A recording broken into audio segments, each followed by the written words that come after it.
Best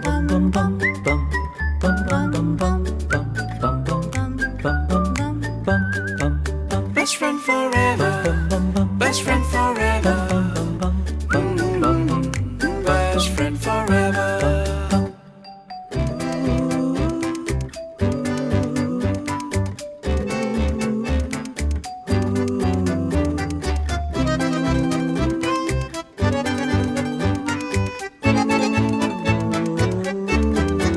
Best friend forever. Best friend forever. Best friend forever. Best friend forever. Best friend forever. Best friend forever. A very good evening, everyone. I am Smriti Rastogi. And I'm Sanjeev Kumar. Welcome to your loved program Best Friend Forever. जैसा कि हमने आपको promise किया था कि हम आपके सामने लेके आएंगे ये एस्पेक्ट बर्ड्स का। सो हमारे साथ एक खूबसूरत बर्ड भी यहाँ पर हमारे साथ प्रेजेंट बिल्कुल। है। जब एक्सोटिक बर्ड्स की बात होती है तो एक बहुत अहम एस्पेक्ट होता है कि रूल्स और रेगुलेशंस क्या कहते हैं, खासकर जिस देश में हम रहते हैं उसमें क्या अग्रीमेंट है, क्या चीज़ें अलाउड हैं, क्या चीज़ें नहीं अलाउड हैं। और जब हम बात करते हैं एक्सोटिक बर्ड्स की तो इनकी लाइफ स्पैन क्या होता है, इनकी फूडिंग हैबिट्स क्या होती हैं, ट्रेनिंग कैसे करनी चाहिए, इनकी रिप्रोडक्टिव साइकिल कैसी होती है, इन तमाम पहलुओं पे आज हम बात करेंगे, चर्चा करेंगे। और स्टूडियो में चर्चा करने के लिए हमारे साथ दो खास मेहमान मौजूद हैं। आइए आपका इंट्रोडक्शन कराते हैं। सबसे पहले हमारे साथ हैं Sheikh Tanveer, exotic bird trainer. आपका बहुत बहुत स्वागत है Thank you very much for having me here. और हमारे साथ हैं रामेश्वर यादव, ये वेटरनरी असिस्टेंट हैं। आपका भी बहुत बहुत स्वागत है। और हमारे दर्शकों से ये रिक्वेस्ट है कि बर्ड्स को लेकर के आपको कुछ भी आपके सवाल हों, डाउट्स हों, तो ये जो दोनों खास हमारे मेहमान, हमारे गेस्ट हैं, वो आपकी पूरी मदद करेंगे। आप हमें कॉल कर सकते हैं। हमारा फ़ोन नंबर है 011230975532। इस नंबर पर आप कॉल करिए, हमारे साथ जुड़िए। और तनवीर, आप मुंबई से आए हैं हमारे साथ इस शो में हम शिरकत करने के लिए। और हमारे साथ ये जो खास मेहमान हैं जो आप अपने साथ लेकर के आए हैं, इनके बारे में कुछ बताइए पहले। सो ये एक ब्लू एंड गोल्ड मकाऊ है। Right now she is a 8 months old चिक। ये 8 महीने की एक चिक है। इनका एक एवरेज लाइफ स्पैन जो होता है वो 70 से 80 साल तक होता है। तो अभी फिलहाल ये एक 8 महीने की चिक है। अच्छा। एंड इसका डीएनए हो चुका है और she is a DNA certified female है। अच्छा, मैं क्योंकि एक्सोटिक बर्ड की बात करें, बहुत जल्दी से एक सवाल मैं करूंगी क्योंकि इस शो इतना खास है। हर कोई ये सोचता है क्या एक्सोटिक बर्ड्स अलाउड हैं पेट करना, या रूल्स और रेगुलेशंस क्या कहते हैं तनवीर इस बारे में? सी एक्सोटिक बर्ड्स को आप रख सकते हैं along with the mandatory government certification. इनके साथ क्या होता है, देखिए, as per government of India आप सिर्फ नेटिव इंडियन स्पीसीज को आप नहीं पाल सकते, जैसे एलेक्जेंड्रीन जिसको हम लोग पहाड़ी तोता बोलते हैं, या रिंग नेक जिसको हम लोग इंडियन रिंग नेक पैरट्स बोला जाता है।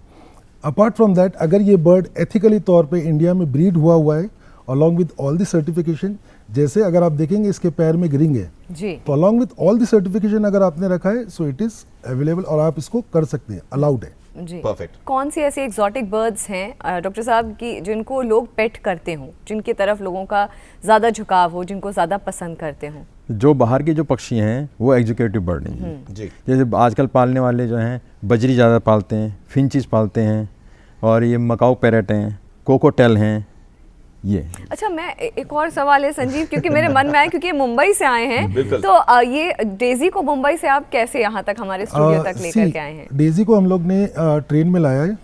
इसके साथ में सारी इनकी जितनी भी फॉर्मेलिटीज़ थी, फॉर्मेलिटी पूरी करने के बाद इसको साथ में हम लोग ने डेजी के लाया। नॉर्मली देखिए क्या होता है ना, इनको जब ट्रैवल कराते हैं ये सबसे ज़्यादा जब स्ट्रेस आउट हो जाते हैं तो उनको रेगुलर फीडिंग, इनका पानी चेंज करना, और इनकेस अगर बर्ड हैंड फीड पर है, ये फार्मूला खा रहा है तो उसको फार्मूला खिलाया जाए, या अगर ये बर्ड सेल्फ फीड पर है तो उसको फ्रूट्स, वेजिटेबल्स, नट्स एटसेट्रा उसको दिए जाए। जी, बिल्कुल। जैसा कि अभी आपने बताया कि कंगनी, हम लोकल बर्ड्स के बारे में बात कर रहे थे, काफी लोग कंफ्यूज होते हैं ऑस्ट्रेलियन लव बर्ड्स को बजरी से भी। यस, तो एक आप इस पे क्लैरिफाई करिए, और साथ में एक्सोटिक बर्ड्स के लिए क्या खाना और खाने का कॉम्बिनेशन क्या होना चाहिए? सी बेसिकली मैं एक बात का जवाब देना चाहता हूँ। ज़्यादातर जो इंडिया में बर्ड या पेट हॉबी का जो सिलसिला शुरू होता है ना, वो बजरी से ही होता है, जिसको बहुत बार कभी कभार लोग अफ्रीकन लव बर्ड से वो कर देते, मिक्सअप कर देते। सेकेंडली देखिए, जो टॉप एक्सोटिक बर्ड्स है ना, जैसे macaws, cockatoos, eclectus African They- greys they and need to Amazon. feel secure. Correct. See, इनकी obviously- जो डाइट होती है वो fruits, all seasonal fruits, but papaya is mandatory. Papaya. Papaya इनके लिए डिवॉर्मिंग का काम करता है, नेचुरल। जी। देन सेकेंडली इनको सारे सीजनल वेजिटेबल्स देने पड़ते हैं। फॉर एग्जांपल दोपहर में ये काला चना, chole boiled along with raw crunchy vegetables, अच्छा, कैप्सिकम, बीट रूट, तो उसका क्या कैरेट, कॉम्बिनेशन क्रिएट करते हैं आप? कॉम्बिनेशन क्रिएट करते हैं so that that palette should look very delicious. आंखों को भी इनको जरा अच्छा लगना चाहिए, तो इस तरीके अच्छा, से। और ऐसा भी कुछ होता है कि ये देख करके अगर अपीलिंग होगा या आंखों को अच्छा लगेगा तभी ये- यस यस, जापानीज मतलब जापानीज कहावत है कि आप अपनी आंखों से पहले खाना शुरुआत करते जी। हैं, उसके बाद टेस्ट करते हैं। तो इनको बहुत अपीलिंग लगेगा, कलरफुल लगेगा ना, तो ये खाने में देखते हैं कि चलो बीटरूट है, रेड कलर है, भिंडी है, चना है, काला चना है। उसी तरीके से इनको पैलेट्स और सीड्स दिए जाते हैं शाम में। तनवीर जी, हमारे पास एक कॉलर इस वक्त जुड़ रहे हैं। आप अपना नाम बताइए और अपना सवाल पूछिए। मेरा सवाल है कि बर्ड्स में हम लोग कैसे आइडेंटिफाई कर सकते हैं मेल और फीमेल? जी। मुझे ये सवाल पूछना था, ये क्यूरियोसिटी है मुझे। अच्छा अच्छा, बहुत बहुत धन्यवाद वर्षा जी। तनवीर जी, पहले आपका मैं रिएक्शन लूंगी इस पर। देखिए, एग्जॉटिक बर्ड्स में आपको बहुत लोग ऑनलाइन यूट्यूब पे बोलते हैं कि आप इनका सर का साइज देख के, आंख देख के, नहीं होता है।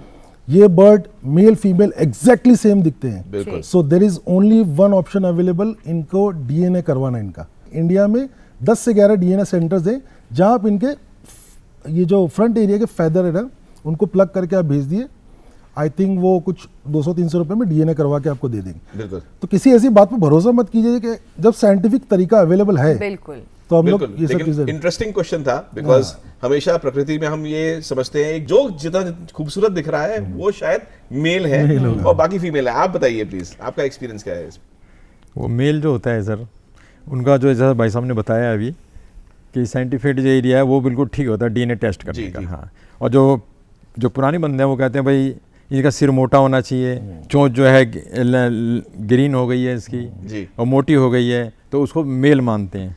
लेकिन आपके एक्सपीरियंस में कभी ऐसे नहीं कि देख के बता सकें कि बर्ड मेल है या फीमेल है? नहीं, वैसे है वो वही है कि भाई देखने पर उसे चोंच जो हल्की सी ग्रीन हो जाती है, जी। डार्क जो है वो मेल होता है जी। वही जो आप Clear- ज्यादा वक्त जब बिता देते हैं तो मुझे लगता है कि तब आपको ये एक्सपीरियंस हो जाता है। लेकिन ये बात बहुत सही बताई, अगर आपको सच में जानना है मेल फीमेल के बारे में तो आप डीएनए टेस्ट कराइए, क्योंकि ये सुनी सुनाई बात नहीं। या तो आप एक्सपर्ट्स के पास पहुंचे, एक्सपर्ट्स आपको बेटर सजेशन दे पाएंगे। तनवीर, आपसे पूछूंगी कि जब हम बर्ड्स को रखते हैं, खासकर एग्जॉटिक बर्ड्स को जब हम रखते हैं, तो इनके लिए कैसा वातावरण होना चाहिए, कैसा एनवायरनमेंट होना चाहिए? अगर हम केज की बात करते हैं तो केज होने चाहिए, नहीं होने चाहिए? क्या रूम का साइज होना चाहिए? क्योंकि एक्सरसाइज भी कराना बहुत ज़रूरी है इनके लिए। सी देखिए, नॉर्मली इंडिया में अभी जो पेट बर्ड का जो हॉबी का जो कर्व आ रहा है ना, वो थोड़ा सा ऊपर जा रहा है if you compare it with the cats and dogs. जी। तो इसके बारे में लोगों को ज़्यादा नॉलेज नहीं होती है। See these birds actually exotic क्यों बोला जाता है? क्योंकि बाहर के देश की इनकी जेनेटिक्स होती है, ओरिजिन होता है। इनको केज फ्री रखना ही एक ह्यूमन एक सही तरीका होता है। बिल्कुल। बट केजेस आर मैंडेटरी, ज़रूरी होते हैं। उसके पीछे 2 रीज़न होता है। केजेस फीडिंग स्टेशन का काम करते हैं। अच्छा, मतलब अगर आप, बहुत से लोग गलती क्या करते हैं, बर्ड ले लिया डाइनिंग टेबल पे साथ में खाना खिला रहे, ये आप डिसिप्लिन नहीं बना रहे हो। इनको खाना केज के अंदर करना होता है। नंबर 2, स्लीपिंग पर्पस के लिए बर्ड को एक हमेशा safe and secure cozy environment चाहिए होता है सोने के लिए। अगर आप इसको ओपन में सोने दोगे सो ये डीप स्लीप में नहीं जाएंगे और सुबह ये उड़ के चिड़चिड़ापन करेंगे। बिल्कुल, they need to feel secure. Correct. See obviously हम हमेशा हमारे प्लेटफॉर्म से बोलते रहते हैं कि caging birds is Yes. Something that we don't recommend. लेकिन हाँ, अगर आप बर्ड्स हैं जो कि डोमेस्टिकेटेड हैं, Correct. तो उनको आप खुला छोड़ भी नहीं सकते हैं, उड़ा नहीं सकते हैं, Correct. क्योंकि वो मारे जाएंगे, सर्वाइव नहीं कर पाएंगे। करेक्ट। और क्योंकि तनवीर इतना एग्जॉटिक बर्ड्स की ट्रेनिंग कर रहे हैं, सालों से इस फील्ड में काम कर रहे हैं, तो हमारी टीम ने एक बहुत अच्छा, बहुत खूबसूरत एक पैकेज तैयार किया है। इनके जो काम है, जो सराहनीय काम है, उसके लिए आइए नज़र डालते हैं।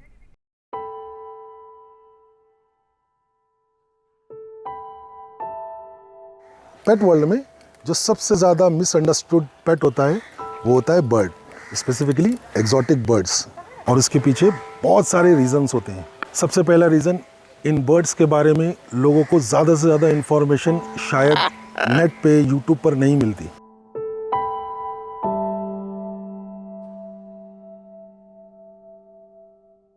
कि आपने अभी तक जितने भी बर्ड्स को या आपने इंफॉर्मेशन लिए, चाहे यूट्यूब के थ्रू या आपको कोई इमेजेस दिखाई गई हो, वो इमेजेस बहुत ही ज़्यादा दुखदायक होती है। एक बर्ड, एक कमज़ोर सा बर्ड एक रस्ट वाले केज के अंदर दबा पड़ा है, और इस तरीके की इमेज देख के बहुत सारे लोग ये हॉबी में नहीं आना चाहते।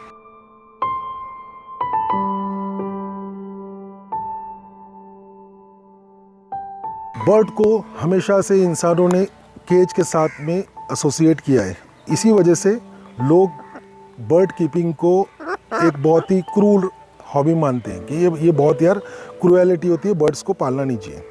और यही रीजंस की वजह से मैंने शुरुआत करी है केज फ्री और आउटडोर ट्रेन बर्ड्स की, जहाँ पर बर्ड को एक आउटडोर इन्वायरमेंट में ज़्यादा से ज़्यादा इंजॉय कराया जा सके।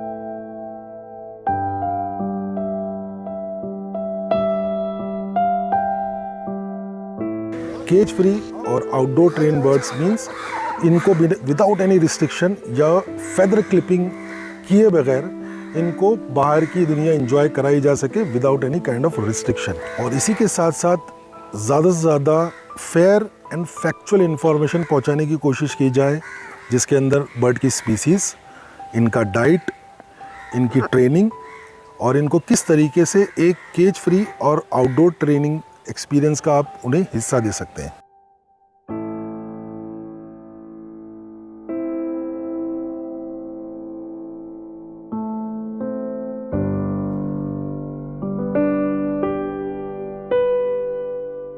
मेरा मकसद एग्जॉटिक बर्ड्स कीपिंग या बर्ड कीपिंग से रिलेटेड जितनी सारी गलत फहमियाँ लोगों के दिमाग में उनको दूर करना है, और एक इस तरीके का सपोर्ट सिस्टम बनाना है उन लोगों के लिए जो इस हॉबी में ऑलरेडी हैं या इस हॉबी में आने वाले हैं। क्योंकि हमेशा से कहा जाता है as a pet parent you are either a good example और अ हॉरिबल वार्निंग।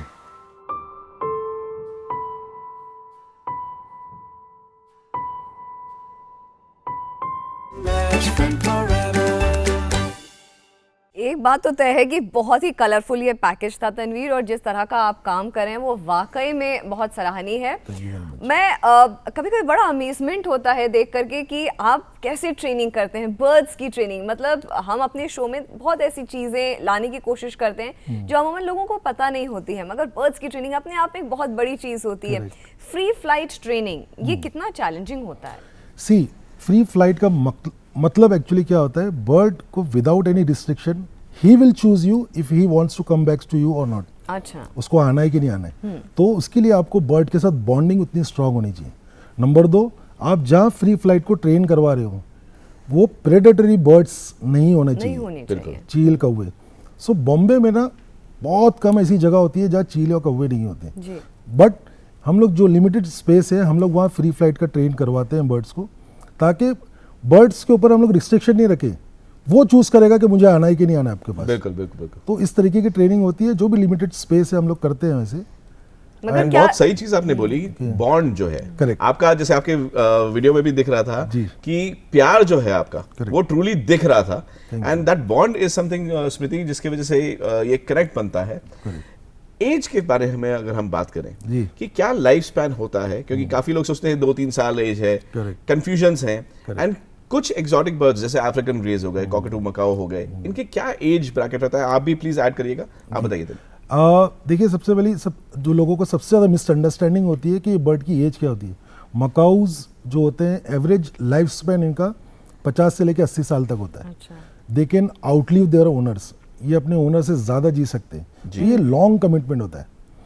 उसी तरीके से cockatoo 40 to 50 years, African greys again 30 to 40 years. जिस तरीके से देखिए बर्ड्स को ना, एक्सोटिक बर्ड्स को पैरट एंड पैराकिट फैमिली में डिवाइड किया जाता है। पैरट मतलब जो एक्चुअल में जो बड़े बर्ड्स होते हैं, मकाउस, काकाडूस। पैराकिट्स जो होते हैं जैसे सनकनूर्स होते हैं, कॉकाटील्स होती है, तो उनकी जो एवरेज लाइफ स्पैन है वो 10 से 11 साल। 10-11 साल। मकाऊ 70-80 साल तक। तो जो छोटे बर्ड्स हैं बेसिकली वो 2-4 साल से लेके 8-10 साल तक, मतलब व्हाट वुड यू ऐड, आप बताइए। बजरी जो है सर वो 3 से 5 साल तक रहती है। 3 से 5 साल। जी जी जी। और जो फिंचीज हैं वो भी क्या नाम 3 साल से 4 साल के बीच तक रहती है फिंचीज जो है। मगर एक और मुझे जो मन में बात सवाल आ रहा है तनवीर, क्योंकि जब आउटलिव देयर ओनर्स की आप बात कर रहे हैं, 70-80 साल की बात करें, तो जैसे हमारे अंदर ह्यूमन बींग्स के अंदर एक एज फैक्टर होता है जिसका हम ध्यान रखते हैं, जिसके हिसाब से हम खाना पीना, अपना एक्सरसाइजेज वगैरह, हम लाइफस्टाइल चेंज करते हैं। Very true. तो इनके केस में क्या होता है, किस तरह के चैलेंजेस होते हैं एज फैक्टर के, और इनका जैसे फ्लाइट को लेकर के इनकी एक्सरसाइज या इनके रूटीन में क्या कुछ चेंजेस आते हैं? सी नॉर्मली क्या होता है, एक एग्जॉटिक बर्ड्स को आपको जब अडॉप्ट करना है या रीहोम करना है ना, तो आपको 5 से 6 महीने का बर्ड लेना होता है। बिकॉज जैसे जैसे ये बड़े होते हैं, ये अपनी फैमिली को, हायरार्की को समझते हैं। ये माँ है, ये बाप है, ये बेटा है, ये बच्चे हैं। देन ये अपनी फैमिली को एज अ जर्मन शेफर्ड जिस तरीके से प्रोटेक्ट करता है, ये उस तरीके से करते हैं। और जैसे जैसे बड़े होते हैं, इनकी डाइटरी रिक्वायरमेंट्स चेंज होती है। पहले ये सॉफ्ट फ्रूट्स खाते हैं, पपाया, एप्पल। देन बढ़ते बढ़ते इनका ज़्यादातर झुकाव हो जाता है नट्स एंड सीड्स के ऊपर, जी, जिसके अंदर वॉलनट, पिस्ताचियो, आलमंड, डेट्स और 7 से 8 तरीके की मिक्स सीड्स खाते हैं इन लोग। जी। तो इनकी डाइटरी रिक्वायरमेंट भी चेंज होती रहती है एज के और साथ। क्या इनका हड्डियों वगैरह में या मांसपेशियों में ऐसे कुछ चेंजेस आते हैं? यस, सी क्या होता है, बर्ड फॉर, मैं एक बात कर रहा हूँ एग्जांपल के साथ मकाऊ की। मकाऊ जब 9 से 10 महीने का होता है, ये अपने फेदर्स को झाड़ के नए फेदर्स लाते हैं, जिनको मोल्टिंग बोला जाता है। वो टाइम पे बर्ड बहुत ज़्यादा खूबसूरत, बहुत ज़्यादा चमकीला दिखता है। वो टाइम पे जब फेदर निकलते हैं, ऑब्वियसली कैल्शियम एंड प्रोटीन का लॉस होता है। तो वो जब रिकवर करते हैं ना, तो इनकी मांसपेशियां, मसल्स और बोन्स ग्रो होते हैं। सो दे लुक ह्यूज। आपको लगता है यार मैंने इतना छोटा बच्चा लाया था, इतना बड़ा कैसे हो गया? तो साइजेस का भी चेंज हो जाता है उम्र के साथ में। एक इम्पॉर्टेंट चीज जो है, जैसे अभी हम कैल्शियम की बात कर रहे थे, कैल्शियम क्या बीच बीच में आपके हिसाब से देते रहना चाहिए, या कुछ मिनरल सॉल्ट्स इनकी रिक्वायरमेंट होती है? इसके साथ में मेडिकली क्या चीज, क्या हमको कुछ चेकअप कराते रहना चाहिए? आप बताइए प्लीज। हर बर्ड्स को जो एग्जोटिक बर्ड होते हैं सर जी, उसको 2-3 महीने में चेक कराते रहना चाहिए जी। और जो फीड सप्लीमेंट की बात है, फीड सप्लीमेंट फार्मूला जो है आपका सनफ्लावर सीड इनको देना चाहिए जी। और दूसरी मेडिसिन है, अगर बर्ड सुस्त होकर बैठ गया है कि एक कोने में बैठा हुआ है, उसकी लैट्रिन पतली आ रही है जी, वो थोड़ा बार हिल डुल नहीं रहा, तो उसको फौरन डॉक्टर को दिखाना चाहिए। बिल्कुल। स्टूल को देख के Yes. हम क्या हाल है हमारे बच्चे का, हमारे बर्ड का, वो हम पता लगा सकते हैं, राइट? करेक्ट। सी क्या होता है, स्टूल है ना, is the biggest indicator of any birds health. For example, इनकी जब आप पॉटी देखें, पता नहीं मुझे, हम लोग ये नेशनल टीवी पे कलर की डिस्कस कर सकते हैं। इनके पॉटी में अलग अलग तरीके के कलर्स आते हैं, जिसमें येलो, ग्रीन, वाइट होता है। देन वाटर का भी पोर्शन होता है। तो इनकेस बर्ड वाटरी पूप कर रहा है, तो डाइजेस्ट में इसके प्रॉब्लम हो सकता है। कभी कभार ये जब पपाया या पोमेग्रेनेट खाते हैं, तो उनका कलर चेंज हो जाता है। जी। तो आपको पॉटी पे नज़र रखनी पड़ती है। इन केस आपका बर्ड बीमार होगा तो so immediately take it to the vet. बिल्कुल बिल्कुल। हम और कंटिन्यू करेंगे इस बात पे। एक कॉलर हमारे साथ जुड़ रहे हैं। आपका नाम बताइए और आपका सवाल पूछिए प्लीज। मैं ऋषु बोल रही हूँ दिल्ली से। पहले मैं कहना चाहूंगी, मैं आपके शो की बहुत बड़ी फैन हूँ और बर्ड से रिलेटेड क्वेश्चन है कि अगर हम बर्ड्स पाल रहे हैं तो उनका ग्रूमिंग एस्पेक्ट में क्या ध्यान रखना जरूरी है? उनके नेल्स, उनकी बीक और उनकी क्लीनिंग को नहाना जरूरी है या कितने दिनों पे? परफेक्ट। अब बहुत ही अच्छा सवाल है आपका and thank you so much that you love the show and thank you for being with us. देखिए, बहुत सही सवाल उन्होंने पूछा है कि क्या ग्रूमिंग रिक्वायरमेंट्स हैं, क्या हम नेल्स के बारे में, बीक के बारे में क्या क्या चीज़ें करनी चाहिए और कितना रेगुलरली, मुझे लगता है कितना वीक में कितनी बार या किस तरीके से, क्योंकि एक पर्टिकुलर स्पैन होगा ना कि इतने बार में हम करेंगे। सी एज फार एज अगर आप कंपेयर करेंगे ना डॉग्स एंड कैट्स की ग्रूमिंग की विद द बर्ड, इनको ग्रूमिंग की ऐसी कोई ज़रूरत नहीं आती, क्योंकि आप वीकली, जैसा गर्मी का सीजन चल रहा है, आपको लग रहा है गर्मी हो रही है, तो आप हफ्ते में 2 बार इनको पानी का स्प्रे कर सकते हैं। जी। मार्केट में बहुत सारी ऐसी चीज़ें अवेलेबल होती है। लाइट स्प्रे आप बहुत सारी चीज़ें यूज़ होती है कि इनको शैम्पू की, इनको केमिकल की कोई ज़रूरत नहीं होती है। इनको सिंपल टैप वाटर से नहलाया जाता है। सेकेंडली, जैसे आपने नहलाया, देखिए वो खुद ग्रूम कर रहा है। बिल्कुल ठीक है। रही बात इनकी नेल्स की, नेल्स को आप नॉर्मल जो मैनिक्योर पेडिक्योर के फाइलर्स आते हैं उनको आप फाइलिंग कर सकते हैं, बट एक जर्नल जो ग्रूमिंग जो सेशन आप जो बोलते हैं ना, इनको ऐसे कोई ज़रूरत नहीं होती। बिल्कुल। इसके साथ हम एक दर्शकों को जरूर बताना चाहेंगे कि आप एक बाउल या एक पानी का बाउल बड़ा सा रख देंगे, तो जब बर्ड्स, जो छोटी बर्ड्स हैं, उनका मन करता है वो अपने आप जाके ही Correct. उसमें थोड़ा बहुत नहा लेते हैं, अपने आप को क्लीन कर लेते हैं। Correct, right? Very true, very true. बिल्कुल। और जब बात हम ऐसी कर रहे हैं कि किस तरीके की ग्रूमिंग की ज़रूरत है, किस तरीके से एग्जॉटिक बर्ड्स को रखना चाहिए, क्या रख रखाव, क्या डूज एंड डोंट्स होनी चाहिए, इनका पेट, मुझे लगता है हम ह्यूमन बींग्स की तरह ही होता है, पेट सब कुछ, सारे रोग दोष वहीं पे होते हैं। Very true. तो अब इन बर्ड्स का भी वहीं पे होता है। और इसी के साथ हमारा एक बहुत इंटरेस्टिंग सेगमेंट है जो आप लोगों को बेहद पसंद है, हमें लगातार इसके बारे में सुझाव भी आ रहे हैं कि कुछ और भी नया हम इंट्रोड्यूस करें। तो आज हमारा मिथ्स और फैक्ट्स, क्या हम मिथ बर्स्ट करें और क्या फैक्ट है, खासकर कोकोटेल के बारे में, आइए नजर डालते हैं। Small, affectionate, easy to tame, natives of the Australian cockatiels of parrot family. दुनिया भर में सबसे लोकप्रिय पालतू पक्षी हैं। Originally native to Australia, they are called as Viros and Quarians. A British explorer named James Cook discovered them in 1770 in Australia. और एक को अपने साथ यूरोप ले आए। This caused cockatiels' popularity to grow as pets in the 1900s. Their friendly nature makes them a natural fit for home life. So how interesting was that? And इसी तरह से हम ये पैकेज आपके लिए क्रिएट करते हैं और लाते रहते हैं आपके सामने।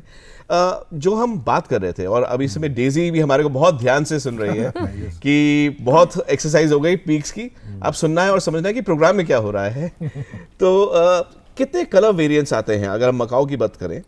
कलर वेरिएंट्स जानना चाहेंगे Oh my शायद। God, मतलब ये आपने एक अलिफ लैला की दास्तान छेड़ दी है। चलिए पॉपुलर बता दीजिए आप। पॉपुलर जो इनका बेसिक एंट्री लेवल होता है मकाउस का, वो होता है ब्लू एंड गोल्ड मकाऊ। उसके बाद जो उसका वेरिएंट्स आते हैं वो रेड आते हैं। अगेन रेड के अंदर बहुत से वेरिएंट्स होते हैं, या मरूनिश रेड है, ऑरेंजिश रेड है। यार हाँ बिल्कुल।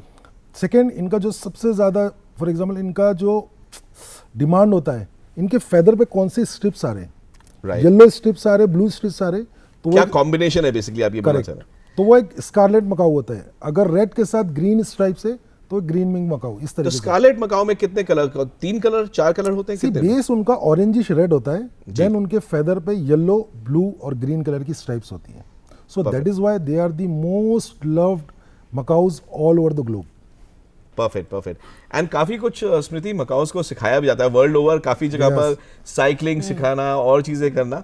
ये बदमाशियां भी बहुत करते हैं। Yes, yes, and they are they are- very playful. Very playful, very notorious.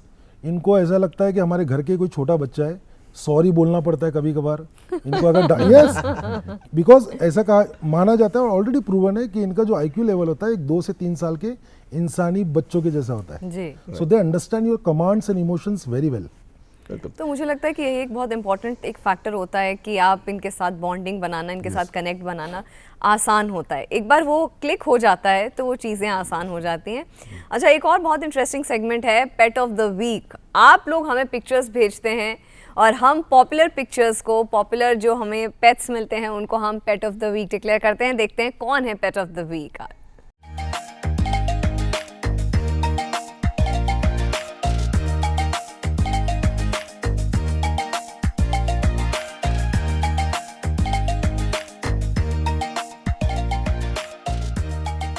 तो ये थे पेट ऑफ द वीक। अच्छा, हम क्योंकि तनवीर एज की फैक्टर की बात कर रहे थे, स्किन का मैंने सुना भी है कि स्किन की एक ऐसी प्रॉब्लम हो जाती है इनको जिसका विशेष ध्यान रखना होता है।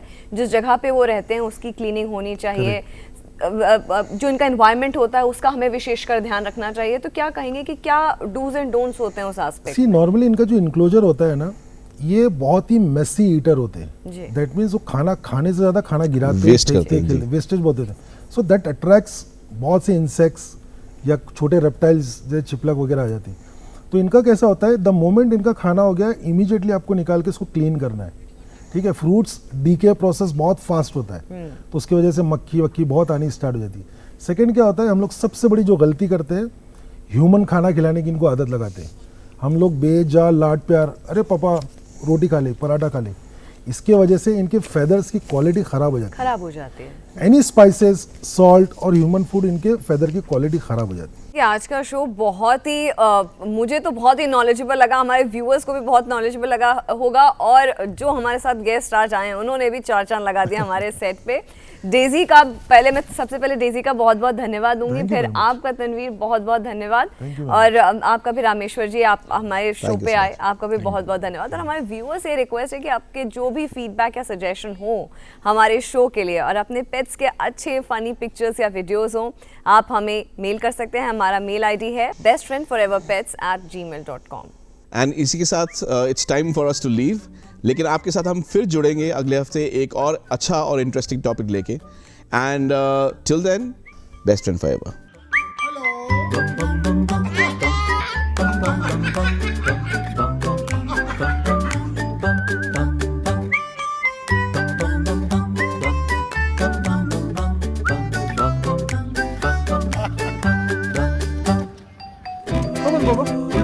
उल्टा जाओ।